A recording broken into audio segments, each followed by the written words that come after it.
slimnīcas attīstībā ir mana ģenētiskā struktūra faktiski. Es esmu laucinieks, man patīk fizisks darbs un lauksaimniecība un arī viss dzīvā daba.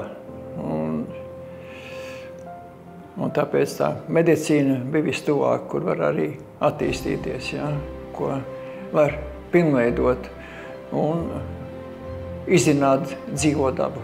Kad kļuvu par galveno ārstu, tad man iepriekšējais galvenais ārsts teica, lai es mēģinu sakārtot. Viņš saprata, bet viņam zināšanas, viņš nebija praktiķis, teorētiķis, un visu savu darbību sāka ar saimniecisko darbību. Un tas bija grūts periods. Faktiski naudas nebija. Mēs izveidojam slimnīcā, kā vecos laikos, viss palīgi nozars, kas bija, lai pastāvētu slimnīca uz vietas. Piemēram, mazgātavu izveidojām diezgan moderni, un vēl tagad viņi strādā un tā tālāk. Mēs pārņēmām medicīnā, tīpaši ortopēdijā, traumatoloģijā, viss modernāko no rietumiem, viss sistēmas, visas implantus pārņēmām no Vācijas. Un, protams, arī mēs pārņēmām vienu no modernākām ortopēdiskām operācijām, kurās piedalās aparatūra, tā ir navigācija.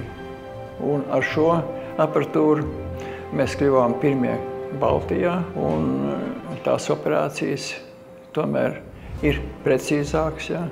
Mēs varam 3 dimensijās pateikt punktu telpā plus mīnus 1 milimetrs. Un tas ļoti svarīgs, lai būtu precīzi. Ja es vadīju varbūt, pat piedalījos kaut kādā būvniecībā, rekonstrukcijā, un ja tas viss izdevās, man bija gandarījums. Tas ir kaut kas jauns. Arī medicīnā, man arī katru dienu ir cilvēki jau savādāk. Nav neviens vienāds, un vienmēr, ja viss tā labi izdodās un tā tālāk, tas ir liels gandarījums ir. Vispār cilvēks maids jau pietiek. Es gribētu tādu pašu ceļu iet, Es domāju, ka atkārtoties nevajadzētu. Un ja iet, tad, protams, ar daudziem uzlabojumiem un drusciņu citu skatījumu.